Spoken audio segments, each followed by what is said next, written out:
त्यांना इंग्रज बनवून नाही टाकायचं, आपलंच ठेवायचं. तेव्हाच ते आपली कदर करणार. नाही तर खोटी नाही खरी आहे, स्टोरी नाही हकीकत आहे. सकाळी मला उठायला 9:00 झालं होतं, त्याच्यामुळे मी काय केलं, पटापट आवरलं, घोड्यासारखं पळालं आणि तिला बस स्टॉपवर नेऊन एकदाच बसमध्ये बसवलं. आणि तिला आत छोटी मी तिला स्वतः आतमध्ये बसवलं आणि दरवाजा बंद केला. दरवाजा बंद केल्यानंतर ती मला आतून म्हटली, बाय मम्मा. मी म्हटलं काय? मम्मा नाही म्हणायचं, आम्मा म्हणायचं. कारण मी मुस्लिम आहे तर आमच्यात आम्मी आम्मा चालतं, म्हणून मी तिला मी म्हणालं, बाय मम्मा नाही, बाय आम्मा म्हणायचं. ठीक आहे. तर तिला मी ना लहानपणापासूनच ही सवय लावलेली आहे की तू कुठेही जा, आपल्या फॅमिलीमध्ये जा किंवा घराबाहेर जा, गावामध्ये जा, दुसऱ्या आजी आजोबांकडं, तू आम्ही अब्बाच म्हणायचं आम्हाला.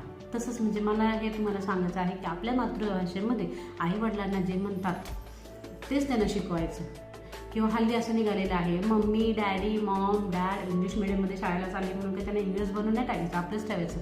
तेव्हाच ते आपली कदर करणार. नाही तर ते आपल्याला म्हणजे आउट ऑफ इंडिया तर कसं तुम्ही बघता ना की लहान मुलं वेगळी राहतात, म्हणजे 18 वर्ष झाल्यानंतरच ते वेगळे राहतात आणि आई डॅडी म्हणजे त्यांचे आईवडील वेगळीकडे राहतात.